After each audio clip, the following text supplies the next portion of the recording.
Hi everyone, Sherman Chin here, and today I'm going to talk about the Intel Lunar Lake processor that's coming up, as well as the AMD processor.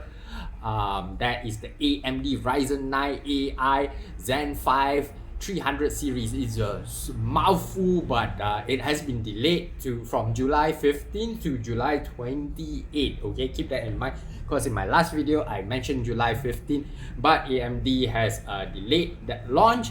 But I'm actually looking forward to the Lunar Lake processor, and this Max Tech YouTuber, you can see his YouTube channel here. He's going to give a very good explanation why. I'm going to play it for you and help you understand it.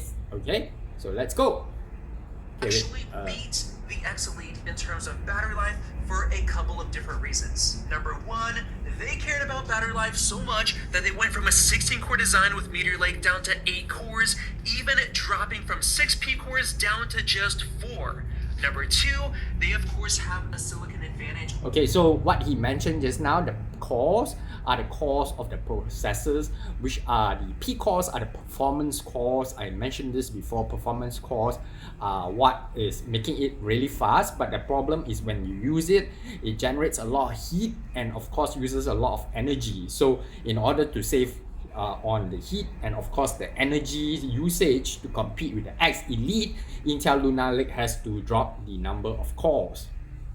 Being on TSMC's 3nm N3B, just like Apple's M3 chip. And number three, Intel was willing to remove hyper-threading on their cores in order to save a little bit more battery life, as well as redesigning everything about their thread director and a bunch of their features. So I think that Lunar Lake will actually have the best battery life on any Windows. So there you go. Intel has going to have the best battery life because of what Intel is willing to do to cut down on the performance to improve on battery life in order to compete against the Snapdragon X Elite. This will make it not as powerful as AMD or Apple, but I think in order to make it relevant, especially with ARM architecture about to supersede it on Windows, this is what Intel has got to do. Laptop with sacrificing some of that multi-core performance, followed by the X Elite behind it, and AMD in the last place, mostly because they have an x86 chip that's still pushing for high CPU and GPU performance. So with all that said, let's get into my conclusion. The X Elite and the AMD chip will have... So the thing is, with AMD that's going to come out on July 28, that chip is going to focus on performance, right? Because it's still the same x86 chip, and x86, as you know, uses a lot of power, and that's why Intel has been losing out to ARM.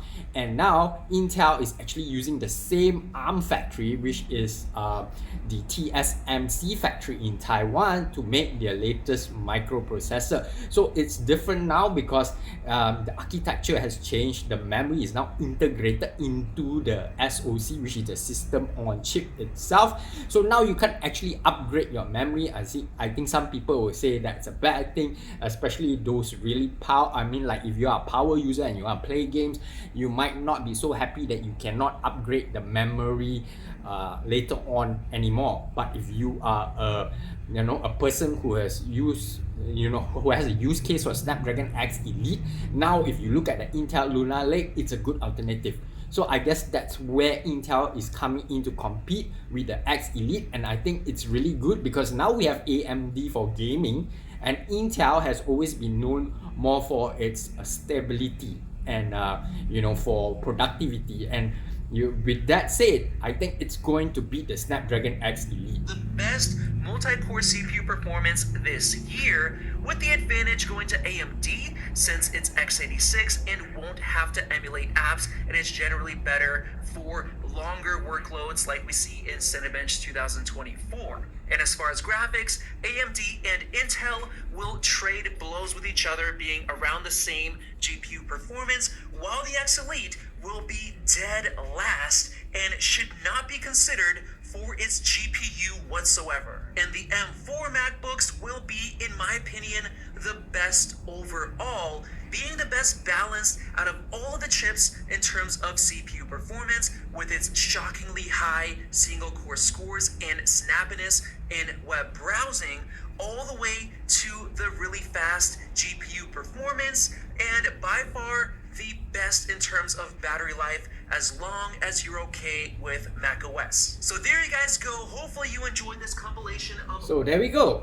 This Max Tech YouTuber has done a really good conclusion to what I think as well. If you want to go for gaming high performance, then go for AMD, but you're going to sacrifice the portability of your laptop. For me, I would rather go for the Lunar Lake, and that's what I've been waiting for, Intel Lunar Lake. Snapdragon X Elite has been a disappointment for me, but it is needed for Intel to step up with its Lunar Lake processor.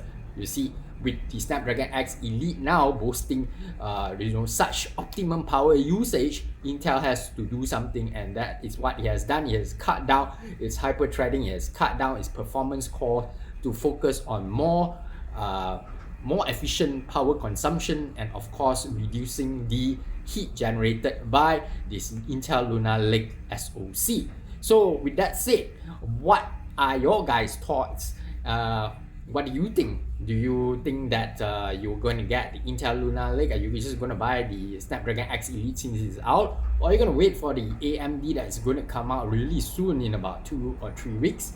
Or you are going to just stick with your MacBooks because the M4 is going to be overall the best performer? And yeah, so tell me what you think, guys. And thank you so much. If you like videos like this, please do give me a thumbs up, subscribe if you haven't already. And I'm going to tell you a bit about this knife here. This is the Thomas Tools Kaiser Beyond. You can get it from Thomas Tools at 5% off with my discount code down below. Okay, thank you so much, guys. I'll see you in the next one. Take care now. Bye.